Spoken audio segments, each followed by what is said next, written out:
कक्षा 8वीं के सामान्य विज्ञान में हमने देखा द्रव्य की वर्गीकरण की पद्धतियाँ देखी। पहले में देखा हमने पहली पद्धति में कि द्रव का वर्गीकरण 3 भागों में किया जाता है, 3 अवस्थाओं में, ठोस, द्रव और गैस।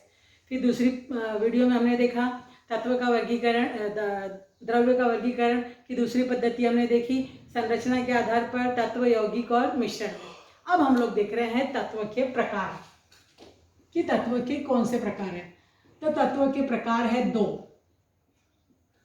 पहला है धातु, दूसरा है अधातु। ये 2 प्रकार पहले से थे, लेकिन अब जो है एक तीसरा प्रकार आ गया है जिसको बोलते हैं धातु सदृश। धातु सदृश या उपधातु भी कहते हैं इसको।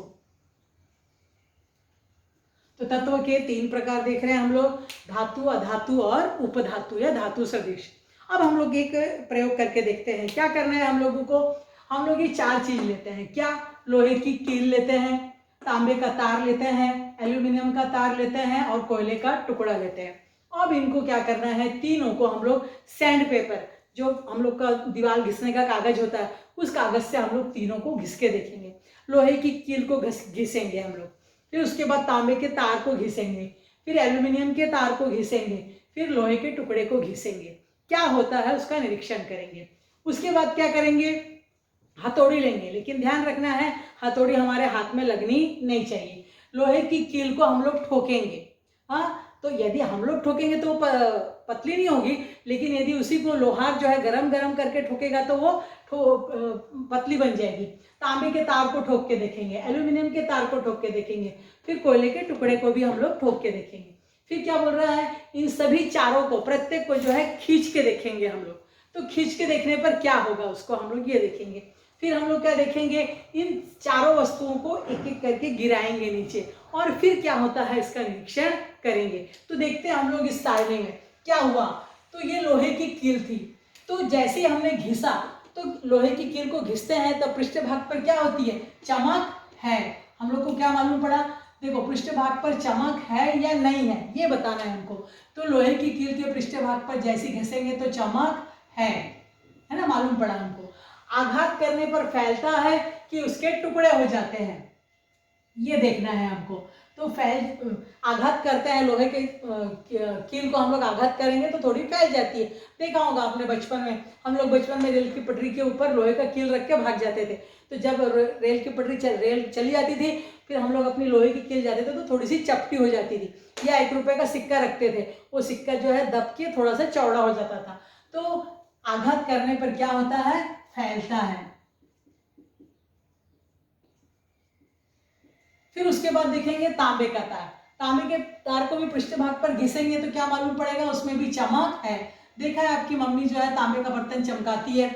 फिर उसके बाद आघात करने पर तांबे का भी जो है फैल जाता है, उसका भी पतरा बन जाता है। इसे देखो तांबे के हम लोग पतरे बनाते हैं।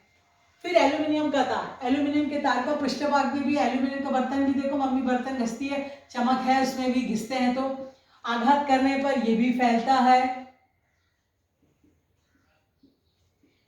उसी प्रकार कोयले का टुकड़ा, कोयले का टुकड़ा मालूम है आपको, हम लोग जैसे हमारे हाथ से कोयले का टुकड़ा गिरेगा तो उसके पृष्ठभाग पर या उसको घसेंगे तो कोई चमक दिखती है क्या, काला का काला ही दिखता है, तो चमक इसमें नहीं है। तो यहाँ पर क्या लिखेंगे, नहीं, है ना। पूछा है हमको चमक है या नहीं है, तो चमक नहीं है। फिर आघात करने पर फैलता है क्या, नहीं, उसके छोटे टुकड़े हो जाते हैं। तो यहाँ पे क्या आ जाएगा, कोयले को जैसे हम लोग आघात करते हैं उसके ऊपर तो छोटे टुकड़े होते हैं। अब देख रहे हैं, तो इसके आधार पर, जैसे हमने इसके आधार पर क्या देखेगा, अब हमको क्या बोला है कि आप इसके आधार पर आप बताइए कि आपने क्या देखा। तो हम लोग जैसे उसका आघात करने से वो फैल गया, इसका मतलब धातुओं में क्या होता है, आघात वर्ध्यता का गुणधर्म होता है, तभी तो उसका पतरा बन गया। फिर उसके बाद देख रहे हैं पृष्ठ भाग पर चमक वाले तत्व, तो जिसमें चमक था, आघात करने पर फैलने वाले तत्व।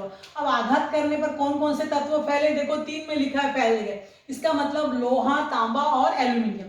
तो लोहा, तांबा और एल्यूमिनियम ये सब कैसे हैं? आघात करने पर क्या हो जाते हैं? फैल जाते हैं। आघात करने पर फैलने वाले तत्व कौन कौन से हैं? लोहा, तांबा और एल्यूमिनियम। फिर उसके बाद है चमकहीन पृष्ठभाग वाले तत्व, जिसमें चमक नहीं थी। तो ऐसा कौन है? कोयला। कोयले में चमक नहीं होती है। उसी प्रकार आघात करने पर टुकड़ा होने वाला तत्व, जिसका टुकड़ा हो गया था वो कौन है? कोयला या कार्बन। कोयले का ही दूसरा नाम क्या है? कार्बन है। समझ रहे हैं आपको? आघात करने पर फैलने वाले तत्व क्या है? पृष्ठभाग पर चमक वाले तत्व लोहा, तांबा, एल्यूमिनियम। आघात करने पर फैलने वाले तत्व भी कौन है? लोहा, तांबा और एल्यूमिनियम।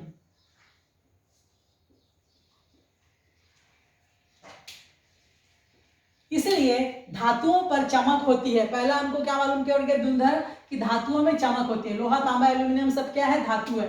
आघात करने पर फैलने वाले तत्व, यानी जब हमको इसको पीटते हैं तो उसकी चद्दर या पतरा बना सकते हैं, वो क्या है? लोहा, तांबा, एल्यूमिनियम। तो दूसरा गुणधर्म मालूम पड़ा कि धातुओं में आघात वर्धता का गुणधर्म होता है। इनको खींचते हैं तो उसका तार बन जाता है, यानी धातुओं में जो है तन्यता का गुणधर्म पाया जाता है।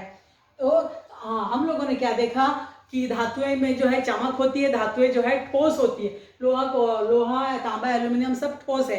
तो पहला गुणधर्म देखिए, ठोस होती है, इसमें चमक पाई जाती है, आघात वर्धता होती है, तन्यता होती है, और भी धातुओं के गुणधर्म है। उसको हम लोग अगले पाठ में देखने वाले हैं, जिसमें लिखा है धातुओं की गुणधर्म पाठ। फिर उसके बाद हमने देखा कि आघात करने पर टुकड़े होने वाले तत्व कार्बन। इसका मतलब अधातुओं में चमक नहीं होती है, अधातुओं में आघात वर्धता नहीं होती है। आघात जो अधातु है इसमें जो है क्या है? पृष्ठभाग पर चमक नहीं है, देख रहे हैं हम लोग। वो आघात करने पर फैलता नहीं है, उसके तार नहीं बनाए जा सकते हैं, और वो कैसा होता है? टुकड़े हो जाते हैं। मतलब जो टुकड़े हो जाते हैं उस गुणधर्म को क्या बोलते हैं? भंगुरता का गुणधर्म। इसका मतलब अधातु कैसे होते हैं? भंगुर होते हैं। तो धातु और अधातुओं के कुछ अंतर और गुणधर्म हम लोग अगले पाठ में विस्तार से देखेंगे। तो यहाँ पर आपको ये तीन समझ गया कि किस प्रकार जो है धातुओं में और अधातुओं में अंतर है। और उसी प्रकार एक तीसरा प्रकार होता है उपधातु, जिसमें धातु और अधातु दोनों के गुणधर्म पाए जाते हैं। उसको हम लोग क्या कहते हैं? उपधातु या धातु सदृश कहते हैं। उसमें आते हैं जो है सिलिकॉन, आर्सेनिक, ये से सारे जो तत्व आते हैं उसमें आते हैं। तो उसके बारे में हम लोग विस्तार से जो है अगले पाठ में पढ़ने वाले हैं। अब हम लोग अगला वीडियो में देखेंगे यौगिक के प्रकार।